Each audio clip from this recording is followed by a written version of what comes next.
It was about 5 or 6 weeks ago that Victoria spoke to a group of 600 people at a Rotary Club, and she's going to be giving the same speech to us today. And I saw it, I think a week or so after it hit the web, it started going around, and so I quickly got on the phone and talked with her dad Zane and invited them here. And so we have a very special treat. So Victoria, come on up, do your thing.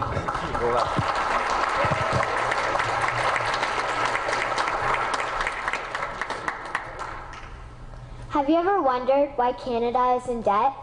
Have you ever wondered why the government forces Canadians to pay so many taxes?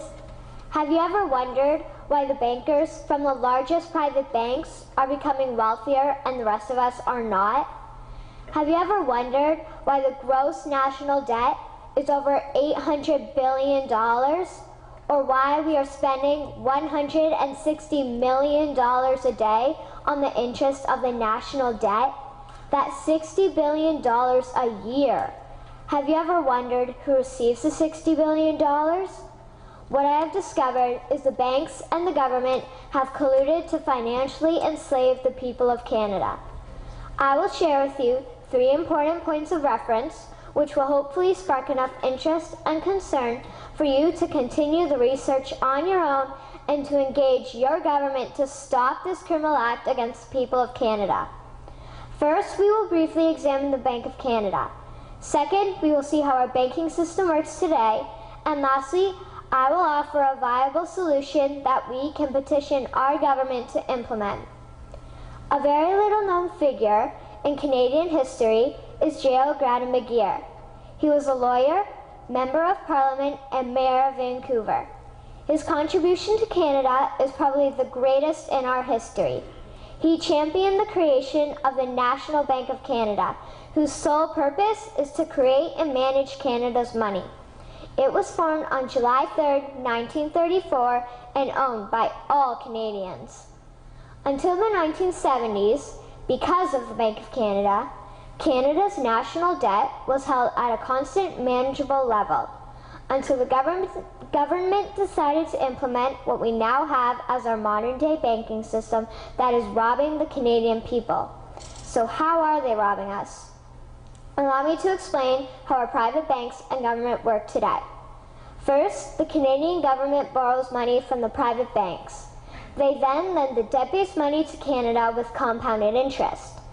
The government then continues to increase taxation of Canadians year after year in order to pay back the interest on the exponentially growing national debt. What results is inflation, less real money for Canadians to spend into our economy, and the real money being used to pad the pockets of the banks.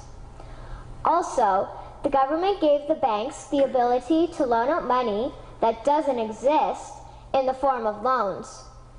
When a bank gives you a mortgage, which literally means a death pledge, or a loan, they don't actually give you money. They click a key on a computer and generate the fake money out of thin air. They don't actually have it in their bank vaults.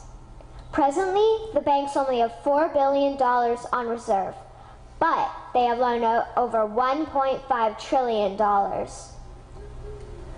To quote Graham Towers, each and every time a bank makes a loan, a new bank credit is created. New deposits, brand new money. Broadly speaking, all new money comes out of a bank in the form of loans. As loans are debt, then under the present system, all money is debt. What I find interesting is even Jesus, in Matthew 21, drove out the money changers in the temple because they were manipulating the currency to steal money from the people. The private banks are just like the money changers in Matthew 21. They are defrauding and robbing the people of Canada, thus their freedom, and they need to be stopped. How should the banking system work?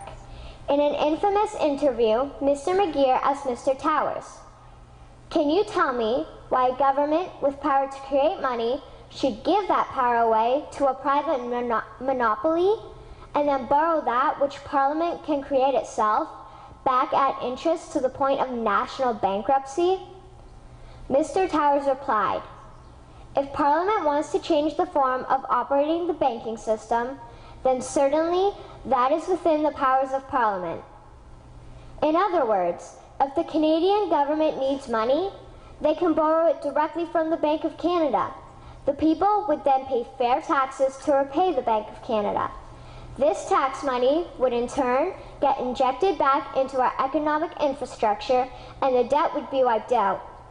Canadians would again prosper with real money as the foundation of our economic structure and not debt money.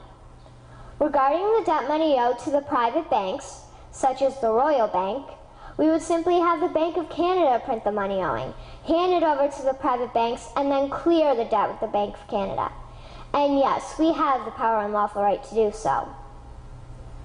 In conclusion, it has become painfully obvious, even for me, a 12-year-old Canadian, that we are being defrauded and robbed by the banking system and a complicit government. What will we do to stop this crime? What will we do to ensure that the next generation will live free and clear of the debt-based economy that enslaves them to the banks? Margaret Mead said the following, and I hope that all of you remember this. Never doubt that a small group of people can change the world. Indeed, it is the only thing that ever has. Thank you.